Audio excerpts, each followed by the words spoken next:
आज इस वीडियो में आपको बहुत ही इम्पोर्टेंट फॉल्ट के बारे में बताएंगे जो कि बहुत ही ज़रूरी है एक इन्वर्टर और बैटरी के बारे में जानकारी के लिए। जैसा कि मैंने इसके पहले भी एक वीडियो बनाया था जीनस इन्वर्टर के बारे में, और उसके पहले भी जो है कुछ ऐसे आपको लुमिनस के बारे में भी बताए थे। लेकिन आज हम माइक्रोटेक के बारे में बताते हैं। जो ये फॉल्ट आपको दिख रहा है लो बैटरी का, ये फॉल्ट कहाँ से है और इसे कैसे सॉल्व करना है, ये अलग मैटर है जो कि हम इसके बारे में डिस्कस करेंगे। लेकिन और भी आपको बातें हैं जो कि बहुत ही ज़रूरी है जानने के लिए। जैसे यहाँ पर देखें लो बैटरी का, ये नहीं है कि इसमें लोड नहीं चल रहा है, बैकअप कम होता है, चार्जिंग भी होता है और चलता भी है। लेकिन कुछ दिन बाद ये प्रॉब्लम बहुत ही ज़्यादा जब केस बढ़ जाता है तो हमारी जैसे बैटरी ख़राब हो जाना या बैटरी का बीच से फूल जाना या बैटरी का कोई प्लेट डैमेज हो जाना, तो उस कंडीशन में क्या होता है कि हमें दूसरी बैटरी लेनी पड़ती है। और ये प्रॉब्लम बहुत दिनों के बाद ये दिखाई देता है, क्योंकि जब हमें ज़्यादा बैकअप की ज़रूरत नहीं होती तो उस कंडीशन में ये चलता रहता है और उस समय मालूम नहीं होता, और आस्ते आस्ते बैटरी हमारी फॉल्ट हो जाती है। और जब हमारा समय आता है बैकअप लेने का तो उस कंडीशन में ये ऐसे फॉल्ट देखने को मिलते हैं। तो उस कंडीशन में बैटरी भी चेंज करनी पड़ती है और इन्वर्टर के प्रॉब्लम को भी देखना पड़ता है। जैसा कि आपको मालूम है कि ये बैटरी इस समय सबसे महंगी है और इन्वर्टर उतना महंगा नहीं है, क्योंकि जैसे बैटरी हमारा 13,000 रुपया 14,000 रुपये का मिलता है और हमारा इन्वर्टर जो है 3,000 4,000 रुपये का 5,000 रुपये का मिलता है, तो उससे आधे से भी कम है। तो हम सबसे पहले आपको यही सजेशन देंगे कि कभी भी ये प्रॉब्लम आती है हमारा अगर लो बैटरी या बैकअप का कम होना या चार्ज ना होना, तो सबसे पहले आप क्या करें, इन्वर्टर को एक ऐसी जगह कंफर्म चेक कराएं जहाँ पे इसकी टेस्टिंग पूरी तरीके से हो सके। तो आपका यहाँ पे एक क्लियर हो जाएगा कि अगर इन्वर्टर में कोई प्रॉब्लम होगा तो ये सॉल्व हो जाएगा, आपकी बैटरी नया लगवाने से आप बच जाएंगे।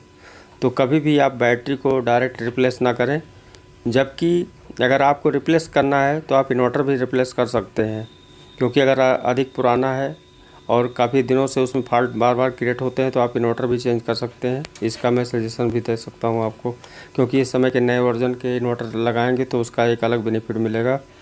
लेकिन अगर आपका ये प्रॉब्लम है तो सबसे पहले आप इन्वर्टर ही चेक कराएं। इसलिए मैं बार बार बता रहा हूँ, फॉल्ट को ठीक करने से पहले बैटरी बाद में। बैटरी की कंडीशन हो सकती है कि अगर उस समय डीप भी हो सकता है कि अगर आप किस कंडीशन में यूज़ किए हैं, लेकिन इन्वर्टर अगर हमारा क्लियर हो जाएगा तो उससे एक क्लियर हो जाता है कि बैटरी का ही प्रॉब्लम है। तो यहाँ पर देखें, जैसा कि ये जो है प्रॉब्लम हमारा लो बैटरी का, ये माइक्रोटेक में अधिक देखा जाता है जहाँ पे 3 प्रीसेट लगे होते हैं। एक प्रीसेट होता है बैटरी वोल्टेज को सेट करने के लिए, जैसे यहाँ पर 2 प्रीसेट हैं। यहाँ पे बैटरी के वोल्टेज के सेटिंग के लिए नहीं है, यहाँ पे एसी वोल्टेज की सेटिंग के लिए। अगर यहाँ पे प्रीसेट एक और लगा होता बैटरी सेटिंग के लिए, तो अगर ये प्रीसेट में प्रॉब्लम होता तो तीनों जो नीचे के तीनों लेग हैं प्रीसेट के, उसे आपस में डायरेक्ट कर दें तो भी ये आपका ओरिजिनल पोजीशन में आ जाएगा। अब ये देखिए, यहाँ पे हमको जो ये फॉल्ट यानी सर्च करना है, ढूंढना है, तो हम सबसे पहले उस पेन पे चेक करेंगे जहाँ पे इसकी वोल्टेज सेंसिंग होती है, जो हमारी बैटरी की वोल्टेज का जो सूचना आता है जहाँ पे कि बैटरी हमारी फुल चार्ज है कि नहीं चार्ज है, तो उसी को हम यहाँ पे सबसे पहले चेक करेंगे। उसके चेक करने के लिए हमें बैटरी के वोल्टेज की फीडबैक वहाँ पे पहुँचनी चाहिए जहाँ पे इस पिन की यानी इस वोल्टेज डीसी की सेंसिंग होती है, जिस पिन पे आईसी के। तो इस कंडीशन में यहाँ पर देखें, सबसे पहले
अब ये क्लियर है कि हमारा रेजिस्टेंस ओपन है। यहाँ पर हमने एक ओल्ड पीसीबी से वो रेजिस्टेंस को 11 के जो 11 के का है उसे हम लगा दिए हैं। अब यहाँ पर इसे ऑन करते हैं और ऑन करके देखते हैं।